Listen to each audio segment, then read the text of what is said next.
Assalamualaikum warahmatullahi wabarakatuh.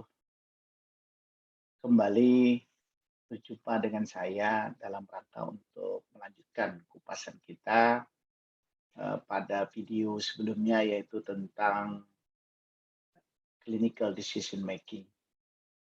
Jadi materi hari ini tentang cost benefit analysis ini sebenarnya merupakan salah satu instrumen yang digunakan atau sebagai bahan pertimbangan tatkala kita ingin eh, memutuskan sebuah keputusan, baik itu keputusan klinik maupun keputusan yang lainnya. Tapi dalam kajian kita hari ini, kita lebih memfokuskan pada eh, hal-hal yang berkaitan dengan klinik. Nah, ini juga semakin meyakinkan kepada kita karena analisa seperti ini sebenarnya bagian dari analisa ekonomi ya, atau ekonomi kesehatan. Di dalam ekonomi kesehatan salah satunya kita membicarakan tentang eh, hal-hal seperti ini. Nah, ini mengapa perlu menjadi hal yang harus kita perhatikan karena kita tahu bahwa biaya kesehatan itu dari tahun ke tahun itu semakin meningkat.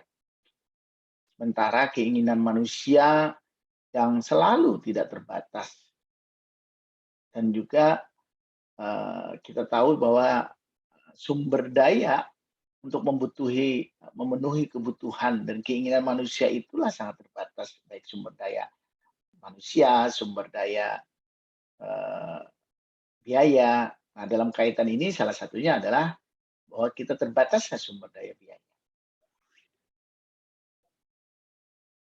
Nah, materi kita kali ini tentang cost benefit analysis.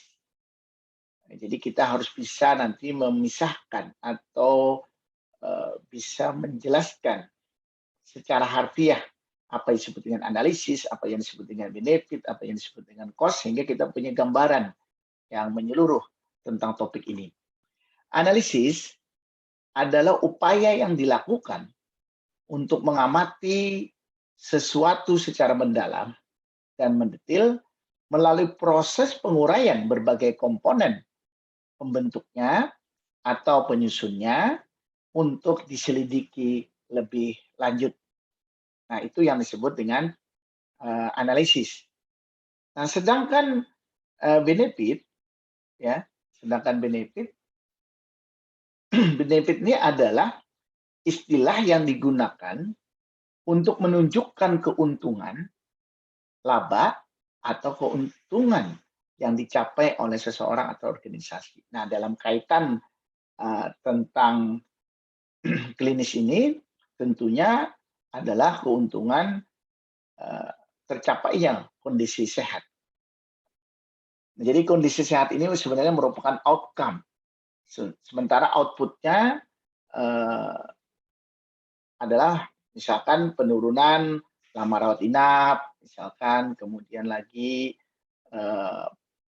percepatan penyembuhan dan tidak ada komplikasi misalkan yang muncul itu juga merupakan suatu benefit. Nah, tetapi kita coba jelaskan outcome atau benefit yang paling ujung yaitu adalah sebuah kondisi sehat. Jadi konsep sehat ini mengalami dinamika, di mana pada tahun 38 awal-awal bahwa sehat ini adalah kondisi yang seimbang dan dinamis antara bentuk, dalam hal ini adalah anatomi, dan fungsi, dalam hal ini adalah fisiologi dari berbagai faktor yang mempengaruhinya. Itu yang disebut dengan sehat. Nah, namun kemudian definisi sehat ini berkembang, ditambahkan bahwa keadaan di mana seseorang pada waktu diperiksa tidak mempunyai keluhan apapun atau tidak terdapat tanda-tanda suatu penyakit dan kelainan.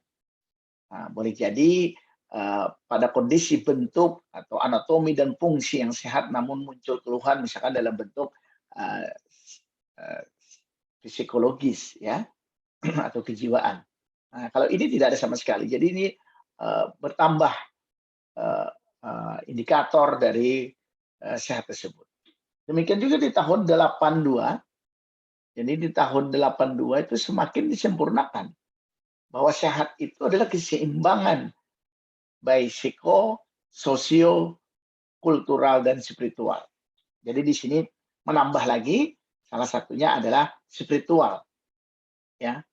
Nah dengan demikian, maka kalau kita sederhanakan, outcome yang ingin dicapai itu adalah sebenarnya adalah kondisi kesehatan yang prima, yaitu dari aspek fisik, aspek sosial, aspek emosi, aspek intelektual, dan aspek spiritual. Nah, tatkala seseorang sudah dalam kondisi baik dari semua aspek ini, inilah yang disebut dengan kesehatan yang prima atau sehat prima. Nah, kemudian manfaat ini ya, jadi dari manfaat tadi sebenarnya kalau kita coba pilah ada 3 sebenarnya manfaat itu. Yang pertama tangible benefit, quasi tangible benefit, dan intangible benefit. Apa sih masing-masing definisi dari klasifikasi ini? Yang pertama, tangible benefit ini adalah manfaat nyata yang dampak biayanya dapat diketahui dari besarnya jumlah pengeluaran.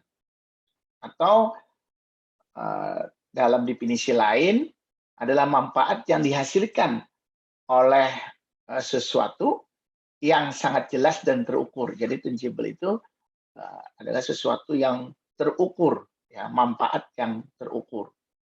Sedangkan yang kedua ada yang disebut dengan kuasi.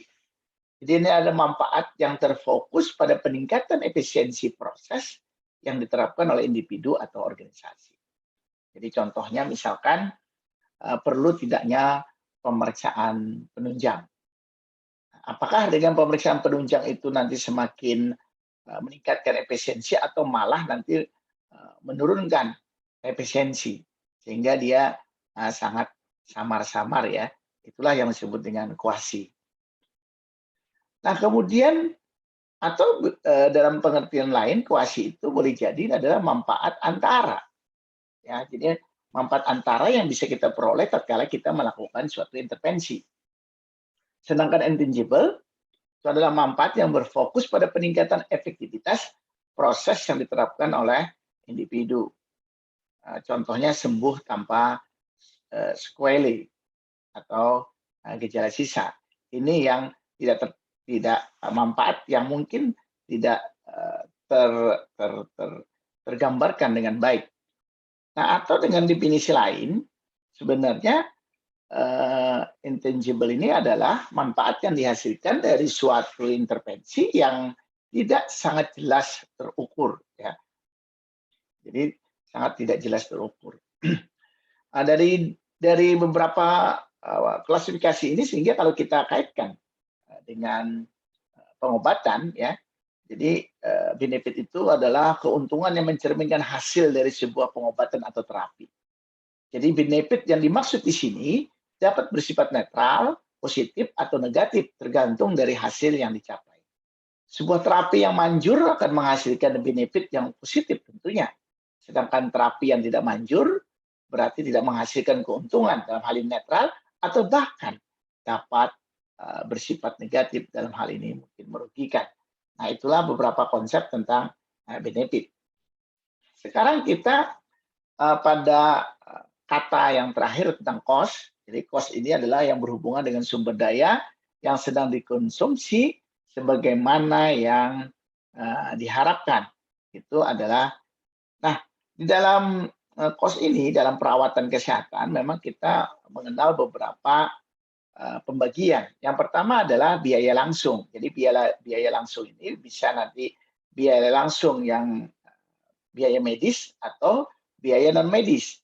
Biaya langsung medis itu misalkan adalah biaya obat, biaya konsultasi dokter, biaya jasa perawat, penggunaan fasilitas rumah sakit, misalkan seperti itu. Atau yang Non medis misalkan biaya transportasi pasien, ya ambulan, itu termasuk yang non medis. Yang kedua adalah biaya yang tidak langsung. Jadi biaya yang tidak langsung ini adalah sejumlah biaya terkait dengan hilangnya produktivitas akibat menderita suatu penyakit. Termasuk di sini biaya transportasi, tetapi transportasi dalam ini adalah pendampingnya atau keluarganya. Yang ketiga adalah biaya nirwujud atau intangible cost. Ini adalah biaya-biaya yang sulit diukur dalam unit moneter, namun seringkali terlihat dalam pengukuran kualitas hidup, misalkan rasa sakit, rasa cemas yang diderita pasien dan atau keluarga. Sedangkan yang terakhir adalah yang disebut dengan biaya terhindarkan. Jadi biaya terhindarkan adalah potensi pengeluaran yang dapat dihindarkan karena penggunaan suatu intervensi kesehatan. Nah, ini nanti saya coba perjelas tatkala kita menjelaskan tentang contoh kasus pada cost benefit analysis ini. Nah, kemudian dengan demikian maka jika kita sederhanakan pengertian cost benefit analysis ini adalah suatu teknik untuk menganalisis biaya dan manfaat dengan melibatkan estimasi dan mengevaluasi dari manfaat yang terkait dengan alternatif tindakan yang akan dilakukan. Atau dengan bahasa lain, analisis biaya manfaat. Jadi cost benefit analysis ini kalau kita sederhanakan dalam bahasa kita, itu adalah analisis biaya manfaat.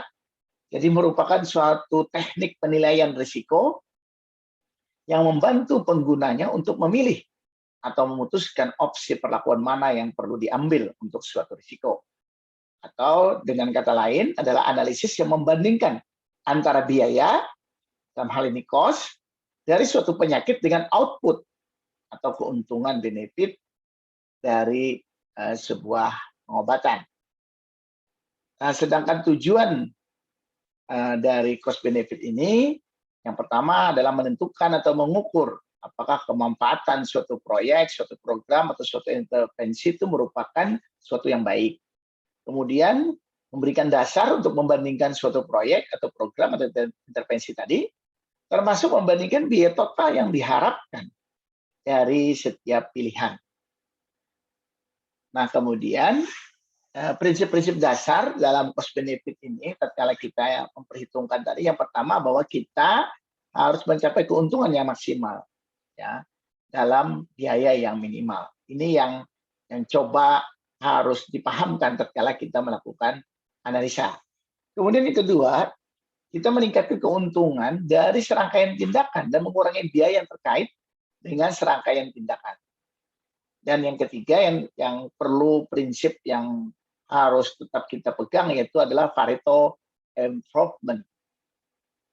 Jadi sebuah program intervensi atau proyek dikatakan Pareto jika proyek program intervensi meningkatkan kualitas hidup dari beberapa orang tetapi tidak sampai membuat orang lain merugi. Jadi dengan jelasnya bahwa masyarakat harus dapat mencapai Pareto sebab mereka menolong orang lain tapi juga tidak menyakiti yang lain. Namun demikian dalam masyarakat yang kompleks, setiap kebijakan pasti akan membuat orang lain merugi. Namun kebijakan itu dikatakan Pareto jika untungnya lebih banyak daripada ruginya. Jadi minimal itu karena kita sangat sulit untuk meminimalkan atau menghilangkan sama sekali faktor kerugian tersebut. Tapi paling tidak kita bisa mencari selisih antara keuntungan dengan kerugian tadi yang lebih bagus. Nah, ini adalah beberapa kelebihan perhitungan cost benefit analysis. Yang pertama dapat mengukur efisiensi ekonomi, tidak hanya membantu mengambil kebijakan, memilih alternatif terbaik, ya, tapi juga membandingkan alternatif-alternatif lain. Jadi kita juga bisa memberikan alternatif lain karena semua kita lakukan perhitungan. Kemudian dapat mengontrol perkembangan apakah sesuai dengan taksiran atau perhitungan kita ya. Sekaligus dalam perhitungan cost benefit itu bisa kita gunakan. Kemudian untuk mengkuantifikasi biaya dan manfaat yang bersifat kualitatif maupun intangible sehingga dalam perhitungan menjadi lebih rasional. Sedangkan kelemahannya, jadi kelemahannya ini pertama tidak dapat mengukur aspek multidimensi, jadi sangat sulit ya. Oleh karena itu potensi ketidakakuratan dalam mengidentifikasi dan mengukur biaya dan manfaat mungkin sering terjadi. Dan tentunya ini karena faktor subjektivitas itu agak lumayan lebih tinggi ya. Sebagai contoh misalkan kalau kita menggunakan vaksin flu, keuntungan dari pemberian vaksin flu ini sulit untuk diterjemahkan dalam bentuk uang. Keuntungan macam-macam ya. Ada efek vaksin terhadap berkurangnya hari kerja, bagaimana atau berapa besarnya efek vaksin terhadap berkurangnya kinerja seseorang karena gejala flu, efek vaksin terhadap jumlah kunjungan ke praktisi dan seterusnya. Itu ada beberapa hal yang mungkin harus kita perhitungkan atau kita pertimbangkan. Nah, dalam implementasi cost benefit analysis ini, sebenarnya cost benefit analysis ini bisa kita terapkan pada masyarakat, sosial, society, bisa kita terapkan pada lembaga institusional, yang misalkan pada masyarakat itu kita misalkan mengambil perhitungan biaya intervensi kesehatan seperti program penurunan konsumsi rokok ya, untuk memperkirakan potensi peningkatan produktivitas ekonomi. Ini bisa kita lakukan perhitungan. Apakah dengan kita meniadakan rokok, berapa keuntungannya, atau rokok tetap ada tuh, apa manfaat yang bisa tetap dirasakan dengan membandingkan antara manfaat dengan cost. Kemudian yang kedua adalah dari lembaga. Jadi lembaga ini misalkan perhitungan efektivitas biaya pengobatan untuk penyusunan formularium rumah sakit. Ya, ini bisa digunakan. Dan yang ketiga adalah individual. Nah, individual ini bagi para mahasiswa yang sedang menempuh pendidikan spesialis, ini menjadi penting karena ini bisa kita terapkan langsung ya, sebagai klinisi langsung kepada individu-individu pasien ya, secara perorangan. Nah, tatkala kita ingin menerapkan secara individual cost benefit analysis kesehatan atau kedokteran tadi, maka ada beberapa pendekatan yang bisa kita gunakan. Ya, ada yang disebut dengan pendekatan human capital dan ada yang disebut dengan pendekatan willingness to pay. Nah, pendekatan human capital ini mengandung konsep bahwa suatu nilai dari output atau keuntungan itu dianggap sama dengan produktivitas ekonomi yang dapat dihasilkan dari keuntungan tersebut.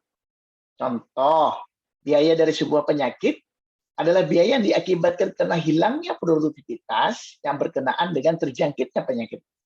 Jadi pendapatan seseorang sebelum dikenakan kena sakit, ya itu dapat kita gunakan sebagai alat ukur, atau contoh lain mungkin pendapatan seseorang sebelum kena pajak, ya ini contoh lain.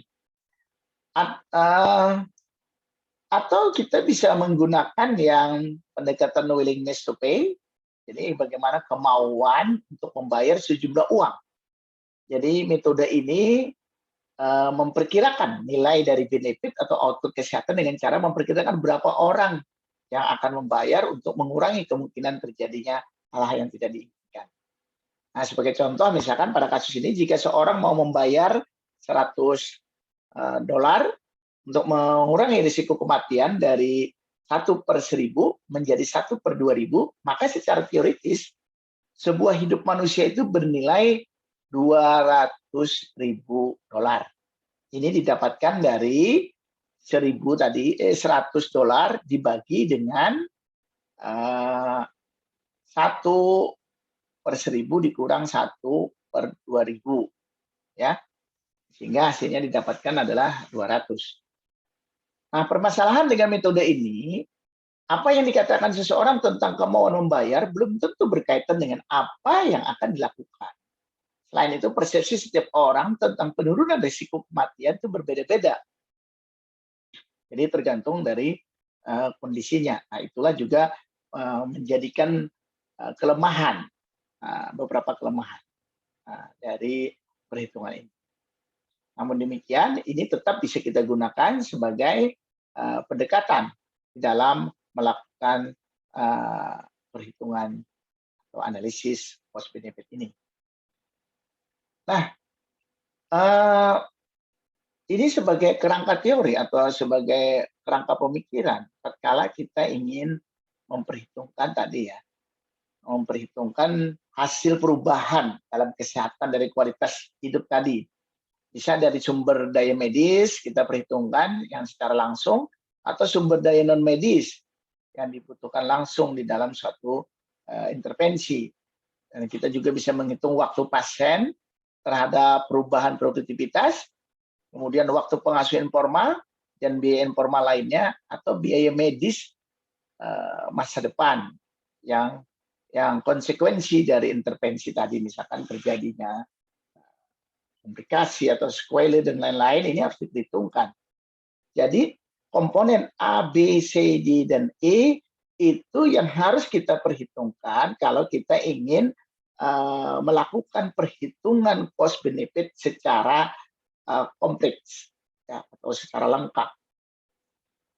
Nah, selanjutnya ini contoh ya, contoh sederhana. Ya, saya tidak menggunakan contoh yang complicated tadi karena itu perlu data yang sangat banyak dari A, B, C, D, E. Saya menggunakan contoh sederhana untuk memahamkan bagaimana sih yang dimaksud dengan CBA ini ya. Sebagai contoh misalkan seorang dokter merawat pasien hipertensi yang kebetulan mungkin hipertensinya sangat tinggi yang sedang dirawat di sebuah rumah sakit. Dokter ini harus mempertimbangkan dari berbagai macam pilihan obat. Nah, setelah dia memikirkan berbagai macam pilihan obat, dia memutuskan untuk misalkan 2 saja, dia membandingkan antara 2 ini mana yang nanti harus dipilih. Ya, nah misalkan obat hipertensi A harga satuan dalam 1 hari misalkan 120.000 ya. Kemudian obat hipertensi B harga satuan dalam 1 hari misalkan 200.000. Lalu pertanyaannya, apakah kita harus menggunakan obat hipertensi A? Karena kan secara unit cost itu lebih murah. Nah, dalam perhitungan CBA belum tentu. Ada beberapa hal yang harus kita perhitungkan. Nah, ini kita coba lanjutkan. Dengan obat A, diketahui bahwa pasien mulai stabil dan bisa rawat jalan, ya itu sekitar 10 hari. Misalkan tadi hipertensi dengan ya. Kemudian obat B, pasien mulai stabil dan bisa rawat jalan itu sekitar 6 hari. Dan kita juga bisa ketahui misalkan tanpa pemberian obat spesifik secara alamiah pasien tadi akan mulai stabil adalah 14 hari. Nah, misalkan biaya perawatan per hari adalah 100.000, maka benefit obat A itu kita menghitungnya adalah 14 dikurang 10. Ya, 14 dikurang 10 itu 4 hari. Jadi ada 4 hari lebih cepat dari masa alamiah, dan itu kalau kita kalikan dengan biaya perawatan kali 100 itu 400 ya. Sedangkan obat B itu 14 hari dikurang 6 hari karena dia bisa stabil dalam 6 hari. Maka 14 dikurang 6 itu adalah 8 hari. Nah, 8 hari perawatan itu berarti 800.000. Sehingga kita coba perbandingkan antara benefit dengan cost. Ya. Benefit dengan cost untuk obat A 400 dibagi dengan cost 120 unit cost-nya tadi ya, itu adalah 3,33. Nah, sedangkan yang obat B 800 per 200 itu 4. Nah, kalau demikian maka rasio yang tertinggi itu adalah yang obat B. Oleh karena itu maka obat B bisa kita pilih sebenarnya ya dibandingkan dengan obat A. Karena rasio antara benefit dengan cost apabila lebih dari 1 itu berarti menguntungkan. Nah, semakin lebih dari 1, semakin besar dari 1 itu berarti semakin bagus. Nah, itu beberapa contoh, itu contoh yang tentang cost benefit analysis. Nah, namun setelah kita memahami cost benefit tadi, kita jangan lupa ternyata ada beberapa istilah yang mirip yang harus kita pahamkan. Yang pertama adalah CMA atau cost minimization analysis. Kemudian tadi yang kita bahas sekarang adalah cost benefit analysis. Kemudian ada lagi yang disebut dengan cost effectiveness analysis, dan ada yang disebut dengan cost utility analysis. Nah, perbedaan dari ketiga hal ini, ya, misalkan yang pertama, saya menggunakan misalkan prinsipnya adalah bahwa manfaat paling besar dibandingkan efek setara, tetapi dengan biaya paling murah. Ini yang dimaksud dengan cost minimal tadi ya, minimization analysis. Kita ambilkan contoh pada pasien hipertensi antara generik dengan yang paten ya. Misalkan Captopril dengan salah satu merek dagang tertentu, sedangkan efeknya setara yang sama, maka tentunya kita cukup menggunakan yang generik ya dengan perhitungan tadi. Nah, di mana dalam cost minimal ini memang tidak terlalu kompleks kajiannya, jadi dia hanya dari segi harga ya, tetapi dengan efek yang sama. Nah, kemudian yang paling sering mungkin nanti yang digunakan itu adalah cost benefit analysis. Jadi efek terbaik berdasarkan unit satuan kumulatif.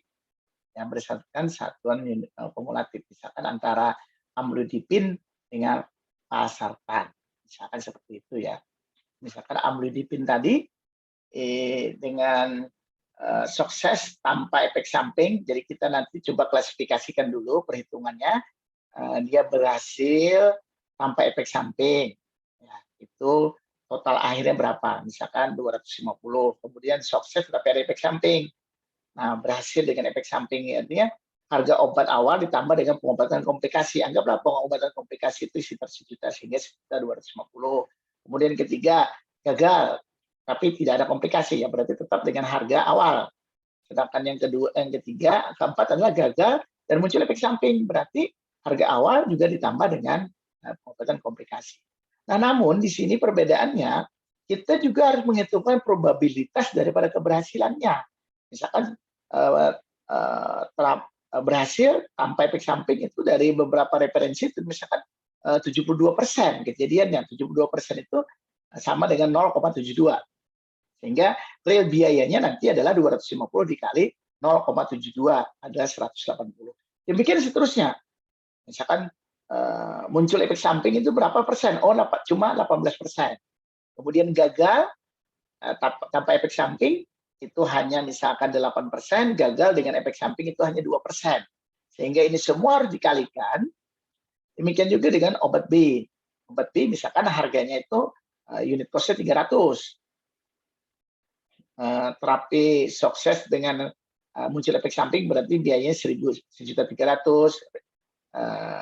Gagal tanpa efek samping 300, tapi ya karena harganya sama, kemudian gagal dengan efek samping itu 1.300.000. Ini juga dilihat probabilitasnya.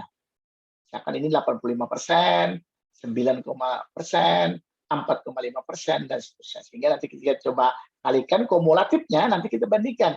Ternyata dari hasil perhitungan bahwa obat B itu secara real itu 400.000, sedangkan obat A itu 450. Dengan demikian maka pasartan yang dipilih dalam hal ini ya untuk yang cost benefit analysis. Dan yang terakhir adalah cost utility analysis. Jadi efek yang dihitung dari jumlah tahun hidup yang berkualitas atau bebas dari kecacatan dalam satuan rupiah. Jadi misalkan tadi pasien dengan amlodipin dengan pasartan tadi berapa lama dia bisa memelihara kondisi fisik seseorang sampai muncul komplikasi. Ya. Artinya semakin lama nanti 3 dikalikan dengan produktivitas. Jadi semua tetap harus dalam satuan rupiah. Nah, tapi secara logika semakin lama berarti dari segi produktivitas dalam satuan rupiah juga semakin tinggi. Itu pada orang yang sama ya, berbeda mungkin nanti pada orang yang berbeda, dia juga akan berbeda produktivitasnya. Nah, itu yang dapat kami sampaikan.